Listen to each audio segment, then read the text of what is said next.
Praise God. इसी के नाम में आप सबकी सलामती हो। आप जहाँ जहाँ हमें देख रहे हैं, हम ईमान लाते हैं कि आप सब ठीक हैं, खैरियत से हैं।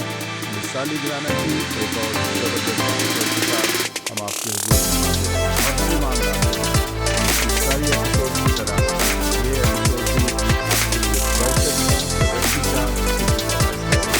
मैं आपका होस्ट पास्टर शौकत सदीक और मेरे साथ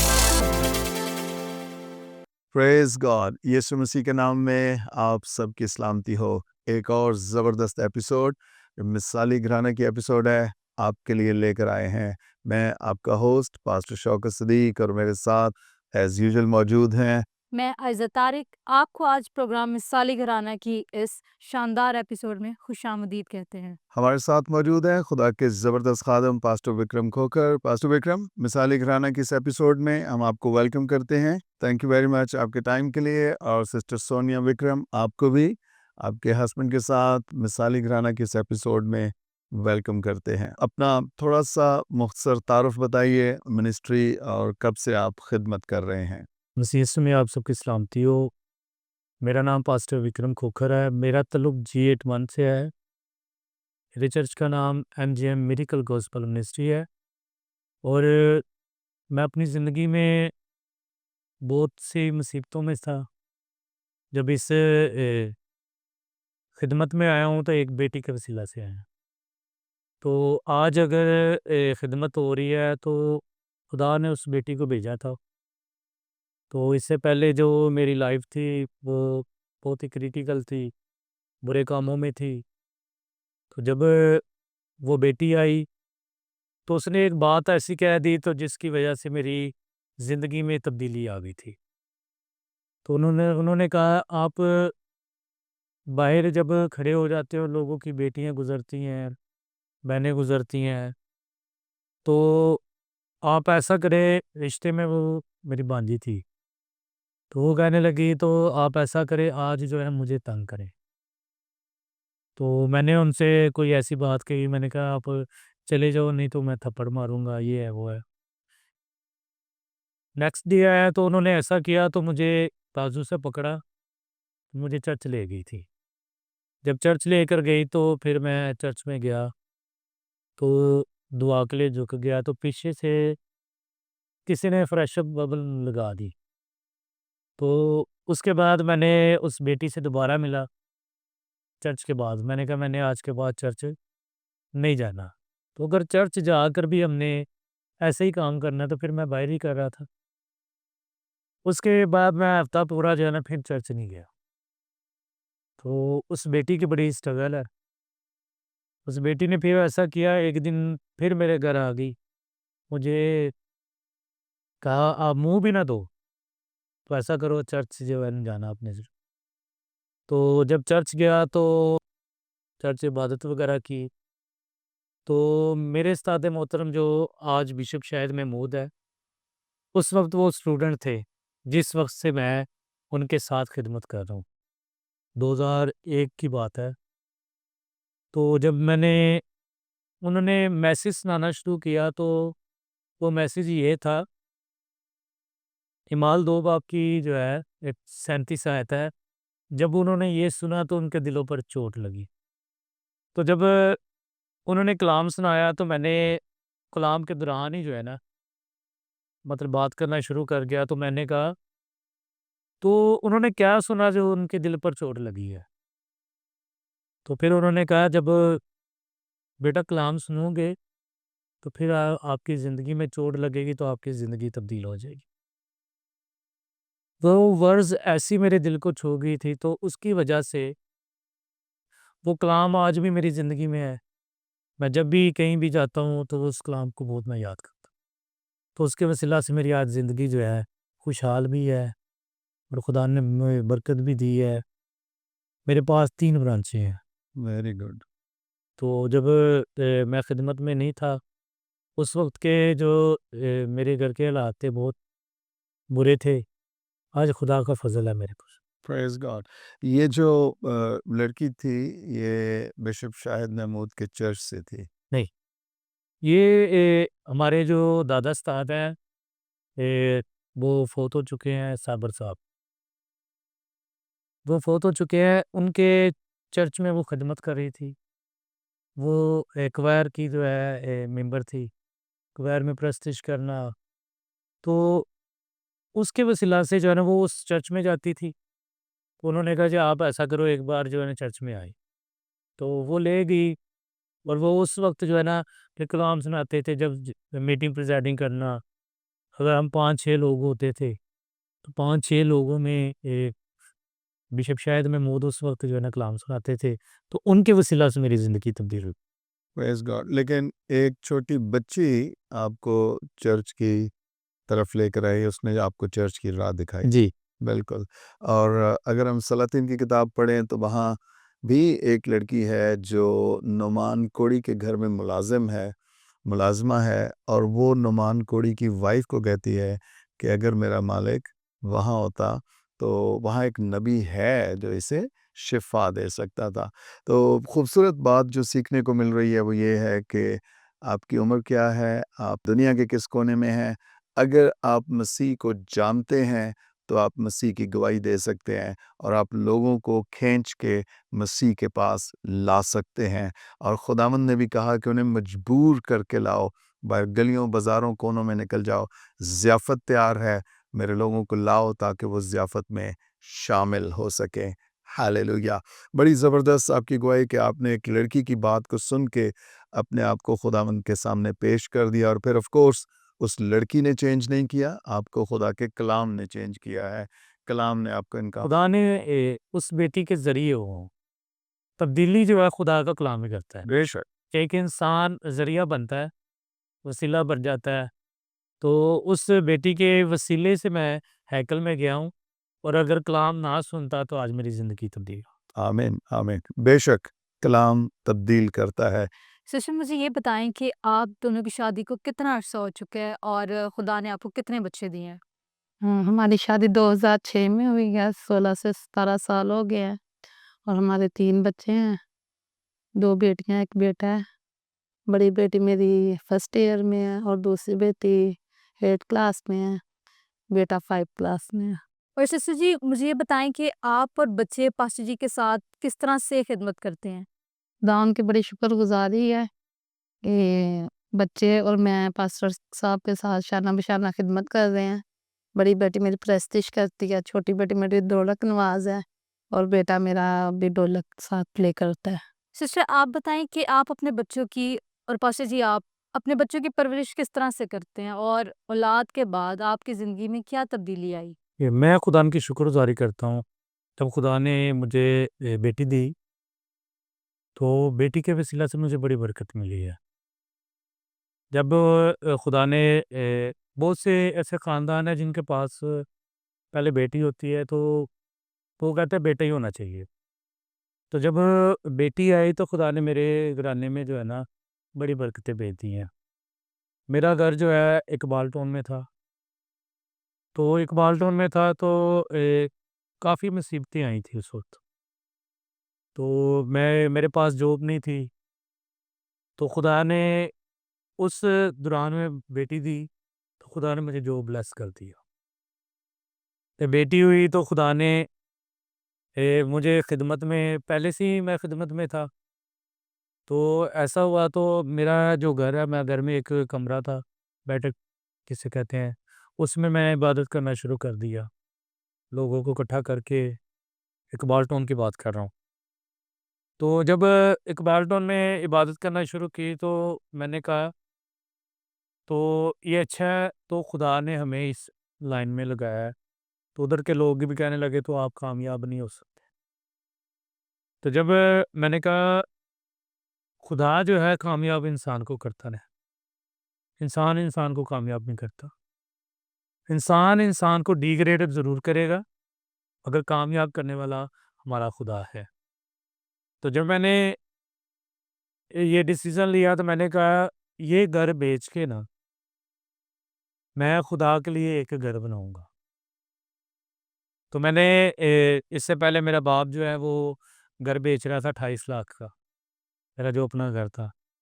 तो मैंने बाप की बात ना मानी तो मैंने 19 लाख में घर बेच दिया। तो काफ़ी परेशानी आ गई।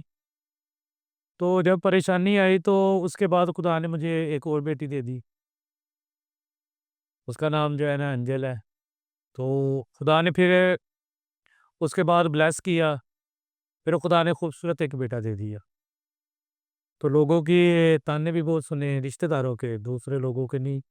रिश्तेदारों के ताने सुने, ये तो बेटी ही पैदा कर सकती है, बेटा पैदा नहीं कर सकती। खुदा ने वो मुमकिन काम कर दिया, लोगों का मुँह बंद कर दिया था। तो जब खुदा ने हमारे औलाद कंप्लीट कर दी, तो मैं रेंट पे रहना शुरू कर दिया। 3 माह जो है ना, मैं जब घर बेच कर आया तो मेरे वालिद साहब ने मुझे ये कह दिया था, तो आप अपना जो है ना सामान उठाओ, आपका जो हिस्सा था आपको मैंने दे दिया। तो आपने इस जगह पर अभी नहीं रह सकते, आप ऐसा करो, चाहे चौक पर जो है तंबू लगा लो, चाहे आप सड़क पर रह जाओ, इससे हमें गर्ज़ कोई नहीं है, अपने बच्चों को लो तो आप चले जाओ। तो 2 दिन जो है, 2 दिन उस वक़्त मेरे पास टोटल 20,000 रुपए था। जब मैं घर बेच कर आया था, जो 19 लाख था वो मेरे अकाउंट में ही था। उसको इसलिए मैं जो है ना यूज़ नहीं करना चाह रहा था, मैंने कहा अपने बच्चों का घर जो है, मैंने अगर बच्चों का छत छीना है तो मैंने इनका छत बनाने के लिए वो रखा हुआ है। तो मेरा जो वो भी मेरा पर्सनल था, ये भी मेरा पर्सनल था। टोटल 20,000 रुपया था। तो जो घर लेने लगे थे, तो उस भाई ने कहा जी आपके पास तो अपने घर है, तो आप लोगों को रेंट पर देते हैं, तो हम आपको रेंट पर कैसे दे दें? उन्होंने कहा जी अगर रेंट पर लेना है तो हमें 1 लाख रुपया दोगे तो आपको रेंट पर दे देंगे। फिर एक पूरी रात मैंने और मेरी मिसेज़ ने बहुत सी मुसीबत देखी थी उस वक़्त। गाड़ी के अंदर ही सामान, गाड़ी के अंदर ही बच्चे। तो तो वो दिन याद करते हैं तो दुःख भी होता है, मगर कभी-कभी हम सोचते हैं वो बाप की शायद नसीहत थी। तो अगर वो नसीहत आज मेरे लिए ज़िंदगी बन गई। तो जब एक रात और एक पूरा दिन जो है हमने उस ट्रक के अंदर गुज़ारा था। तो जब गुज़ारा तो उन्होंने कहा अगर लेना है तो भाई 1 लाख रुपए दे दो। मैंने फिर अपने उस अकाउंट से 1 लाख लिया, तो वो रेंट दे दिया। और जो ट्रक था वो भी डबल का रेंट देकर फिर मैंने अपनी मिसेज़ से कहा, बच्ची उस वक़्त थोड़ी-सी बड़ी थी, समझदार थी। तो हमने कहा यार अब जो है हमने दुआ में झुक जाना है। तो उस वक़्त फिर ऐसा मुमकिन हुआ तो खुदा ने मेरी जो जॉब थी ना 15,000 की 20,000 की, मुझे खुदा ने 35,000 वाली जॉब दे दी थी। तो जो आज के दौर पर रेंट है ना, अभी 20,000 रुपया लोग ले रहे हैं। तो मैं उस दौर पर 25,000 रुपया दे रहा था। वो कह रहे आपका जो लेवल है वो बहुत ज़्यादा है। हमारे पास अपनी गाड़ियाँ थी। छोटा था, हमने रेंट पर दिया हुआ था बड़ा। उस वक़्त किसी के पास इतनी गाड़ी नहीं थी जितनी मेरे बाप के पास थी। तो कहते हैं हमने आपसे रेंट भी 25,000 का लेना है। खिदमत में भी बहुत मुसीबतें आई हैं। मैंने 3 माह खुदा के ज़ुर मैंने कहा खुदा 3 माह के अंदर तूने मुझे ना घर देना है। तो मैंने आँसू के साथ खुदा के ज़ुर जो है ना रोया भी हूँ, बात भी करता रहा। तो खुदा ने मुझे पौने 3 माह के अंदर जो है ना मेरा मुझे खूबसूरत कर दे दिया। वो घर जो आप चर्च बनाना चाह रहे हैं। जी, अभी वो चर्च है। उससे ऊपर मेरा अपना रैश है। चर्च का रास्ता अलग है, मेरा अपना फर्द का रास्ता अलग है। जब वो घर खरीद लिया तो मेरे दिल में एक लालच आ गया। उस वक़्त लालच आ गया था मेरे अंदर। तो मैंने जो खुदा के लिए कहा था, मैंने कहा खुदावन तू मुझे घर दे, मैं एक पूरा पोर्शन जो है ना मैं तुझे दे दूँ, मतलब खिदमत के लिए, हैकल बना लूँगा। तो वो ऐसा हुआ तो मैंने 1 साल पूरा जो है ना, 1 साल उसका रेंट लेता रहा। फिर एक ऐसा काम हो गया, तो जब तूफ़ान आ गया था। नूह ने भी ऐसा किया था, जब तूफ़ान आया था अपने ख़ानदान को जब बचाया था। तो इसी तरह तूफ़ान आया तो सैलाब आ गया, तो सैलाब जो है ना, अभी मेरा घर जो है ना काफ़ी ऊँची जगह पर है, तो पानी अंदर आना नामुमकिन था। मगर जब वो पानी आया तो पूरा वो घर भर गया था पानी से। जो नीचे रेंट पर रह रहे थे, तो उन्होंने कहा जी पास्टर साहब, उस वक़्त पास्टर नहीं था, सॉरी। उन्होंने कहा भाई ये पानी जो है ना आ गया है। तो मैंने कहा मुझे तो नहीं पता ये कहाँ से आया है। दूसरे लोगों के घर जाता था बे जो नीचे थे, मगर मेरे घर पर पानी नहीं आ सकता था। और जब पानी आया तो उसके बाद हम फिर जो है ना झुक गए, तो खुदा ने मेरे साथ बात की, तो तूने मेरे साथ एक वादा किया था। तूने उस वादे से क्या किया है, मुकरे हो, फिर गए हो। फिर मैंने कहा आज के बाद मैं ये क्या करूँगा, घर बनाऊँगा खुदा का। तो फिर मेरी वालदा थी, वालदा कहती है तेरे पास रेंट आ रहा है, छोड़, खैर है पानी आ गया फिर जो है ना सही हो जाएगा। मैंने कहा नहीं, अभी खुदा के ज़ोर जो किया है वादा वो मैं पूरा करूँगा। तो जब ये वादा पूरा किया तो खुदा ने मुझे सरफराज़ी दे दी। तो आज जो जिस मुकाम पर बैठा हूँ, ये खुदा ने यीशु मसीह का फ़ज़ल है। और मैं पूरी दुनिया में एक बात बहुत बताता हूँ, गवाही के तौर पर भी है, इंटेलिजेंट होना वो काफ़ी नहीं होता, खुदा के साथ वफ़ादारी आपकी बड़ी है। बहुत से लोग कहते हैं जी डिग्रियाँ होनी चाहिए, आपके पास डिग्रियाँ हैं तो खुदा आपको ज़्यादा मिलता है।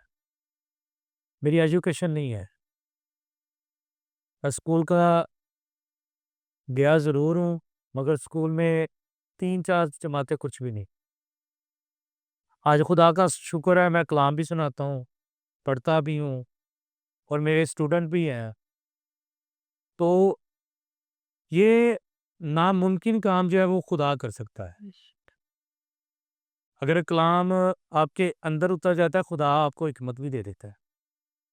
तो बहुत से ऐसे लोग थे, तो अभी भी लोग हैं, जो ये कहते हैं उसके पास क्या है? जिसके पास खुदा का कलाम है, वो उसके पास सब कुछ हो जाता है। बेशक बड़ी ज़बरदस्त स्टोरी आपने सुनाई अपनी। ख़ास तौर पे जब हम खुदा के लिए कुछ चीज़ें कमिटमेंट करते हैं, डेडिकेट करते हैं और जब उसमें कुछ ताख़ीर आ जाती है तो फिर उसके साथ-साथ लालच भी आ जाता है। और पास्टर विक्रम की यही स्टोरी है, लालच आ गया और फिर खुदा ने उसको सैलाब की ज़द में आने दिया उस घर को, और फिर इन्हें याद आया कि नहीं ये तो खुदा के लिए डेडिकेट किया गया था। बाइबल मुक़द्दस में वाइज़ की किताब में लिखा है, तेरा मन्नत ना मानना इससे बेहतर है कि तू मन्नत माने और फिर अदा ना करे।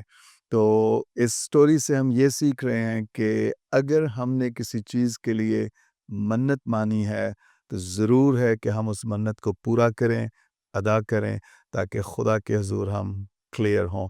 पास्टर साहब, आप हमें बताइए कि आपके बच्चे क्या कर रहे हैं? मेरी बड़ी बेटी जो है, फर्स्ट ईयर में है। मैं खुदा की शुक्रगुज़ारी करता हूँ, मैंने उसे एक ही बात बोली, और बेटा मेरे पास अगर एजुकेशन कम है ना, आप जो बनना चाहते हो मैं आपको बनाऊँगा। लाखों पैसे लगेंगे, मैं लगाऊँगा। आपने सिर्फ़ फ़ोकस करना है अपनी एजुकेशन की तरफ। अभी मेरी बेटी के दिल की ख़्वाहिश ये है मैं डॉक्टर बनूँ। Very good. मेरी सोच से बढ़कर वो मेरी ख़्वाहिश को पूरा कर रही है। मैंने उससे जो उम्मीद लगाई है, खुदा ने वही उम्मीद मेरी पूरी कर दी। बड़ी बेटी डॉक्टर बनना चाह रही है जी। और बाकी के बच्चे? बाकी छोटी बेटी जो है वो पुलिस में भर्ती होना चाह रही है। Very good. तो छोटा बेटा है, उससे एक ही बात बोली है, आप खुदा की खिदमत करनी है। किसी बिज़नेस में नहीं आना, किसी लालच में नहीं आना, जो कुछ मैंने बना दिया वो आपके लिए काफ़ी है। आज मैं खुदा के ज़ोर आपको ये बताना चाहता हूँ, तो खुदा ने मुझे बहुत कुछ दे दिया है। मेरे पास अपना जो है 4 मंज़िली घर है। 2 मंज़िल का मैं रेंट लेता हूँ। वो अगर मेरा बेटा घर बैठ कर भी खाएगा, तो उसके लिए कम नहीं है। मगर जो मेरे अंदर ये दिल की ख्वाहिश है, ये है मेरा बेटा जो है एजुकेशन को हासिल करके तो खुदा का खादिम बने। वंडरफुल, ये बहुत ज़बरदस्त ख्वाहिश है, लेकिन इससे भी ज़्यादा ज़रूरी ये है कि क्या उस बेटे की या जिसको भी माँ-बाप खिदमत में लाना चाह रहे हैं, उनकी ज़िंदगी में खुदा का बुलावा है या नहीं है। तो खुदा का बुलावा उत्तम है, उसके बाद फिर हमारी ख्वाहिश, हमारे इरादे भी खुदा पूरे करता है। Praise God. सिस्टर जी, आपने बताया कि आपकी शादी को 16 साल हो चुके हैं। तो ये बताएँ कि पास्टर जी का घर में क्या रोल है? लाइक वो मिनिस्ट्री को तो सँभाल रहे हैं, तो घर में आपके साथ हेल्प करते हैं, बच्चों को सँभालने में, उनकी परवरिश के लिए? जी, पास्टर साहब मेरी बहुत ज़्यादा हेल्प करते हैं, बच्चों को स्कूल में लाने में, छोड़ने में भी।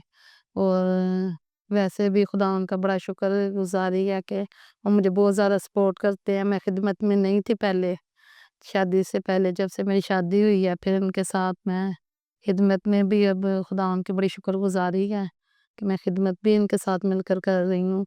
और जैसे कि शादी से पहले मैंने आपको बताया, मैं कभी कहीं चर्च में भी नहीं थी जाती, कहीं भी नहीं मेरा इतना आना-जाना था। तो जब से मेरी इनके साथ शादी हुई है, खुदावंद ने मुझे बहुत सारी बरकतों से भरा है। मैं इनके साथ मिलकर खुदावंद की बड़ी शुक्रगुज़ारी है कि खिदमत भी कर रही हूँ और अपने बच्चों की भी अच्छी परवरिश करने की कोशिश कर रही हूँ कि जिस्मानी ख्वाहिशात तो वो जिस्मानी परवरिश तो कर रहे हैं, लेकिन मेरी ये भी ख्वाहिश है कि मैं अपने बच्चों की रूहानी वो भी तबीयत अच्छे तरीके से कर सकूँ। और पास्टर साहब अगर अब हम चर्च में थोड़ा-सा लेट हो जाएँ या कुछ हो जाए तो फिर वो हमें बहुत डाँटते भी हैं। वो कहते हैं सब काम बाद में, पहले चर्च में जाएँ। चर्च टाइम पे आप लोग खोलेंगे तो लोग आएँगे, तो आप लोगों के साथ मिलकर खुदा की बरकत को रिसीव करेंगे। बिल्कुल, चर्च आपका तो सबसे पहले आपको वहाँ पे मौजूद होना चाहिए। तो ये बताएँ कि कभी आपका लड़ाई-झगड़ा हुआ हो पास्टर जी के साथ? या वजह कौन होता है लड़ाई-झगड़े की? लड़ाई झगड़ा तो आपको पता है सब फैमिलियों में आती हैं, लेकिन मुझे ये पास्टर साहब की ये बात बहुत पसंद है। अगर मैं गुस्से में हूँ तो वो खामोश हो जाते हैं, और जब वो गुस्से में हों तो फिर मैं खामोश हो जाती हूँ। तो ये खुदा उनकी शुक्रगुज़ारी है कि ये बहुत अच्छा एक-दूसरे को लेकर बैलेंस करके अपनी ज़िंदगी को गुज़ार रहे हैं। तो सिस्टर जी ने बहुत अच्छी बात कही कि अगर कभी उनके दरमियान में लड़ाई-झगड़ा हो जाता है, तो अगर पास्टर जी गुस्से में हैं, तो सिस्टर जी खामोश हो जाती हैं, और अगर सिस्टर जी गुस्से में हैं, तो पास्टर जी खामोश हो जाते हैं। ये रिश्ता बर्दाश्त और कॉम्प्रोमाइज़ का है। तो कभी अगर आपके दरमियान में भी लड़ाई-झगड़ा हो, ऐसी सिचुएशन हो, तो आप कॉम्प्रोमाइज़ करें, एक-दूसरे को बर्दाश्त करना सीखें, ताकि आप भी एक मिसाली घराना बन सकें। और साहब, मुझे ये बताएँ कि आप क्या मैसेज देना चाहेंगे नौजवान ख़ादमों को, ख़ादमाओं को, जो मिनिस्ट्री में आ रहे हैं लेकिन वो फ़ौरन कुछ बनना चाहते हैं? उनके लिए एक मैसेज ये है, अगर खुदा की खिदमत में आए हैं नौजवान बेटे या बेटियां, पहले तो वो अपने आप को इतना मजबूत करें तो वो मसीह के साथ मोहब्बत में बांधे जाएं, दुनिया की ख्वाहिशों में ना फंसे। कुछ ऐसे नौजवान बेटे बेटियां हैं जो इस खिदमत में आते तो हैं, मगर वो दूसरों को देखकर आते हैं, तो दूसरे ये काम करें, हम भी यही काम करें। मसीह का बुलाहट नहीं होती उनकी, मगर कुछ लोगों की अपनी बुलाहट है। मगर जो नौजवान बेटे खिदमत में हैं, उनके लिए ये मैसेज है, अपनी खिदमत सिर्फ आदमियों के सामने नहीं, बल्कि हमने मसीह यस्सु के सामने अपनी खिदमत को लेकर आना है। जब मसीह यस्सु की खिदमत को जानकर करेंगे, तो खुदा ने जैसे मुझे सरफराज किया है, तो खुदा ने उनको भी ऐसी ही सरफराजी देगी। तो नौजवान, जैसे वाइज़ की किताब में लिखा है, तो नौजवानी की आम में जो है ना, हमने अपनी खिदमत जो है अपने बदन खुदा के लिए पेश करने हैं। जब हम अपने बदन खुदा के लिए पेश करेंगे, तो फिर खुदा हमें बड़ी बरकत देता है। तो मैं नौजवानी की आम में जो है ना खुदा के हज़ूर आया था। अभी भी खुदा की शुक्रगुज़ारी है, मेरी 40 से कम एज है। तो मैं खिदमत में हूँ, तो खुदा ने जो बरकतें मुझे दी हैं, वो बेशुमार हैं। जो मेरी सोच से भी बढ़कर है। मैंने 2005 में एक ख्वाब देखी थी। वो ख्वाब जो है घर का था। तो खुदा ने वो ख्वाब 2005 में मुझे दिखाया, तो खुदा ने 2025 में पूरा कर दिया। तो वो ख्वाब ये था, तो मेरे पास कुछ भी नहीं था, घर नहीं था, और खुदा ने 2005 में जो मुझे कोठी दिखाई थी ना, आज मुझे खुदा ने वो कोठी वाला बना दिया। जवानी में मैं खुदा के ज़ोर आँसुओं के साथ बो रहा था ना, तो खुदा ने मुझे जो दिखाया वही मुझे दे दिए। आप जवानी में खुदा के पास आ जाएँ, आप पूरे दिल से खुदा की तरफ आएँ, पूरी अक्ल से, पूरी ताकत से खुदा अपने यीशु मसीह पर ईमान लाएँ, तो मैं कहता हूँ आप हमेशा शादमान रहेंगे।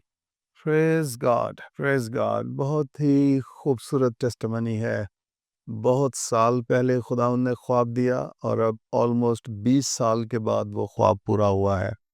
ख्वाब भी बड़ा था, लेकिन मैंने मैंने यूसुफ के ताल्लुक से प्रीच करते हुए एक बात कही थी कि जो खुदा ख्वाब देगा वो खुदा ज़िंदगी भी देगा, कि आप उन ख्वाबों को पूरा होते हुए देख सकें। आपको भी चर्च, कलीसिया, ईमानदारों, जहाँ-जहाँ से आप देख रहे हैं, एनकरेज करना चाहते हैं। अगर आपकी ज़िंदगी में कोई ख्वाब है, आप सोच रहे हैं ये बहुत बड़ा ख्वाब है, मैं आपको बताना चाहता हूँ वो ख्वाब 100% खुदा की तरफ से है। क्योंकि वो ख्वाब जिन्हें आप अपने ज़ोर और अपने शऊर से पूरा कर सकते हैं, अक्ल से, वो ख्वाब खुदा के ख्वाब नहीं हैं। खुदा का विज़न, खुदा का रोया, खुदा का ख्वाब बड़ा होता है और वो 100% आपको परेशान करता है कि ये सब कुछ कैसे पूरा होगा। और उसकी वजह ये है, खुदा ये चाहता है कि तू इस ख्वाब को लेके मेरे पास आए, दुआ में, रोज़े में, मेरे साथ फ़ेलोशिप में वक़्त गुज़ारे और मैं अपनी कुदरत के सबब से इस ख्वाब को पूरा कर सकूँ। वो ख्वाब जो बड़े ख्वाब हैं, यकीन कीजिए कि वो पूरे होंगे। अगर वो ख्वाब आपको खुदा ने दिए हैं और आप वफ़ादार हैं और आप खुदा के साथ चल रहे हैं, वो ख्वाब पूरे होंगे। हालेलुया! पास्टर साहब, थैंक यू वेरी मच। आपने अपना कीमती वक़्त हमें दिया। आप दोनों की गवाही ने, आप दोनों की अज़दवाजी ज़िंदगी ने और फिर बिलख़ुसूस आपके बच्चों की परवरिश में जो आपकी खिदमत हैं, कंट्रिब्यूशन है, वो एक शानदार मिसाली घराने की सूरत पेश करती है। पास्टर साहब ने बड़ी खूबसूरत बात की है कि वो चौथी 5वीं क्लास तक गए हैं, उसके बाद अपनी तालीम को कंटिन्यू नहीं कर सके, लेकिन इसके बावजूद उन्होंने हिम्मत नहीं हारी है। वो कलाम पढ़ भी सकते हैं, सुन भी सकते हैं और ख़ास तौर पे सुना रहे हैं और शागिर्द भी हैं जिनको बाइबल मुक़द्दस की तालीम दे रहे हैं। दुनिया में ऐसी टेस्टिमनीज़ हैं जो लोग बिल्कुल अनपढ़ थे, मगर उन्होंने खुदा से हिकमत मांगी है, विज़डम मांगा है और खुदा ने उनकी आंखों को खोल दिया है और वो अपनी-अपनी ज़ुबानों में बाइबल मुक़द्दस को पढ़ सकते हैं। आप भी अगर अनपढ़ हैं, लेकिन आपके अंदर ये ख्वाहिश है, जुस्तजू है कि आप बाइबल मुक़द्दस को पढ़ना चाहते हैं, खुदा के कलाम को पढ़ना चाहते हैं, आप दुआ करना शुरू कीजिए, लगातार दुआ कीजिए और बाइबल मुक़द्दस खोल के हर रोज़ बैठ जाया कीजिए। मैं आपको बताऊँ, खुदा आपके ज़हन को खोल सकता है और बगैर स्कूल, कॉलेज के खुदा आपको पढ़ने की तौफ़ीक दे सकता है। आप कहेंगे ये शऊर, ये इल्म, ये समझ मेरे अंदर कहाँ से आ गई? रूहुल कुद्स की कुदरत आपको आरास्ता कर सकती है कि आप बाइबल मुक़द्दस को पढ़ सकें। हालेलुया!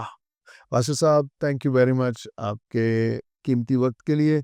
आपकी गवाही ने, आपकी अज़दवाजी ज़िंदगी ने, आपकी मिनिस्ट्री ने हमें बरकत दी है। हम ब्लेस हुए हैं और हम ईमान लाते हैं कि आप लोग भी जहाँ-जहाँ इस एपिसोड को देख रहे हैं, आप मोटिवेट हुए हैं, एनकरेज हुए हैं। हमारी दुआ है कि खुदा इसी तरह मिसाली घराना की इन एपिसोड्स के वसीला से आपकी शख्सी ज़िंदगी को, ख़ानदान को, अज़दवाज को बरकत देता रहे और आप लगातार मसीह में मज़बूत होते रहें, कायम रहें। हम उम्मीद करते हैं कि आप मिसाली घराना की इन एपिसोड से बहुत बरकत हासिल कर रहे हैं और मैं रिक्वेस्ट करती हूँ कि आप जहाँ से भी हमें देख रहे हैं, आप इस एपिसोड को अपने फ्रेंड्स और फैमिली के साथ ज़रूर शेयर करें और हमारे यूट्यूब चैनल मिसाली घराना को भी ज़रूर सब्सक्राइब करें। Thank you very much. God bless you.